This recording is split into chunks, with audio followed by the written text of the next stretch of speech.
Hello दोस्तों, कैसे हैं आप सब। आज की हमारी कहानी है दर्द। अगर अच्छी लगे तो चैनल को लाइक, शेयर और सब्सक्राइब करना ना भूलें। आपने तो मेरी माँ के बनाए नियमों को पूरी तरह ही तोड़ दिया है। मायके में बेटियों के ठाठ होते हैं। वो यहाँ आकर कपड़े बर्तनों से हाथ नहीं लगाती, रसोई तो बहुत दूर की बात है। और यहाँ तो मैं उल्टी गंगा बहती हुई देख रही हूँ। भाभी, आपकी बहू ने आपकी फूल सी बच्ची को रसोई में झोंक दिया। देख लो, संभल जाओ। बहू की लगाम खींच लो, कहीं ऐसा ना हो कि कल खाट को पकड़ कर बैठी रहो और आपकी बेटियां रोटी पकाए, झाड़ू पोछा करे। कामनी बुआ गुस्से में बोली। उन्होंने अपनी भतीजी मेघा को बच्चे की मालिश और उसके कपड़े धोते हुए देख लिया था। इसी बात पर हंगामा करना शुरू कर दिया, जबकि नीलम जी ने अपनी बहू के लिए मालिश वाली लगा रखी थी। मगर आज मेघा अपनी खुशी से अपनी भतीजी की मालिश कर रही थी। नीलम जी के दो बच्चे हैं, मनीष और मेघा। उन्होंने मनीष की शादी के 6 महीने बाद ही बेटी मेघा की शादी कर दी। दोनों ननद भाभी लगभग एक ही उम्र के हैं। जल्दी शादी होने के कारण मेघा अपनी भाभी दीप्ति के साथ 6 महीने ही साथ रह पाई, मगर दोनों में दांत काटी दोस्ती हो गई। नीलम जी ने भी दोनों के बीच ऐसे मधुर संबंध बने रहें, ऐसी कामना की। इसीलिए बहू और बेटी में कोई अंतर नहीं किया। जहां मेघा सूट जीन्स टॉप पहनती थी, वहीं उन्होंने दीप्ति को भी इसकी पूरी छूट दी। बस त्योहार और किसी रिश्तेदारों के सामने साड़ी पहनने की बात रखी, जिसे दीप्ति ने सहर्ष स्वीकार किया, क्योंकि वो भी जानती थी घर की बहू की मर्यादा होती है। घर के अंदर वो कुछ भी पहने, परंतु समाज में जो चलन है वो निभाने पड़ते हैं। यहाँ तक कि जैसे मेघा नौकरी करने लगी, नीलम जी ने भी दीप्ति को नौकरी करने के लिए प्रेरित किया।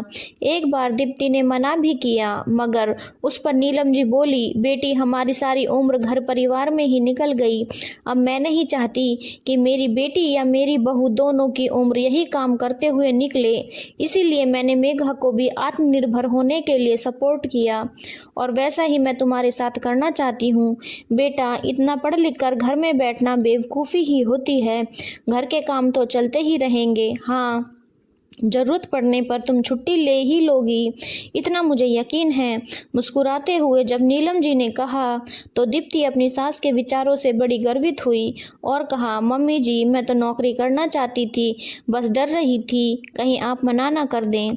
मगर आपकी बातें सुनकर मुझे ऐसा लग रहा है कि एक माँ के हाथ से निकलकर मैं दूसरी माँ के सानिध्य में आ गई हूँ।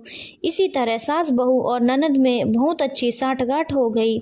मगर जहाँ इतना प्यार और अपनापन हो और सहयोग की भावना देखने को मिले, तो कई लोग इसे देखकर जल भुन जाते हैं, और वो ये नहीं चाहते कि ऐसी एकता प्यार लोगों के बीच में बनी रहे, बस आ जाते हैं फूट डालने। उन्हीं में से एक थी कामनी जी, जो कि नीलम जी की बड़ी ननद थी। कुछ दिनों के लिए अपनी भाभी भाई साहब से मिलने और दीप्ति के नवजात शिशु को देखने उनके घर आई हुई है, और वहाँ मेघा को दीप्ति बहू की सेवा करते देख बहुत नाराज है, और अपनी भाभी नीलम को ये बता रही है कि ननद का पद बहुत ऊंचा होता है और वो इस तरह से मायके में आकर किसी की सेवा नहीं करती। तभी मेघा कॉफ़ी लेकर बुआ और माँ के पास पड़े झूले पर बैठ गई और बोली, माँ, मैंने अभी भाभी को लड्डू और दूध दे दिया है और गुड़िया भी सो गई है। अच्छा सुनो माँ, आज भाभी का हलवा खाने का बहुत मन है। रात को भी उन्होंने ठीक से खाना नहीं खाया था। आप घी और मेवा निकाल दीजिए, मैं बना दूंगी। और दोपहर के खाने में हरी सब्जी तड़का लगाकर मूंग दाल की और गरम गरम रोटियां बना दूंगी। बिटिया, तुम इस घर की बेटी हो, चुपचाप अपनी कॉफ़ी पी। ये रसोई जच्चा बच्चा का खाने पीने की चिंता तू मत कर, समझी। कामनी बुआ आंख दिखाते हुए बोली, अरे बेटा, मैं करती हूँ ना। नीलम जी डरते हुए बेटी से बोली, मेरी प्यारी बुआ, आपकी राजकुमारी अपने ससुराल में भी काम करती है ना। और माँ, आप ठंड के समय सुबह तो आपके हाथ पैर में गठिए के कारण दर्द हो रहा था। रात का खाना आप बना देना, क्योंकि मैं मुन्नी को अपने पास रखूँगी। तब भाभी थोड़ा आराम कर लेंगी, क्योंकि वो रात भर तो उन्हें बहुत परेशान करती है। अपनी बेटी की बात सुन नीलम जी को अपनी बात समझाने का मौका मिल गया और वो बोली, अच्छा ही है मेरी बेटी के अंदर इस तरह तरह की भावना नहीं है और ना ही मैंने ऐसी भावना पैदा करने की कोशिश की कि बेटियां सेवा नहीं करती, मेवा खाती हैं बस।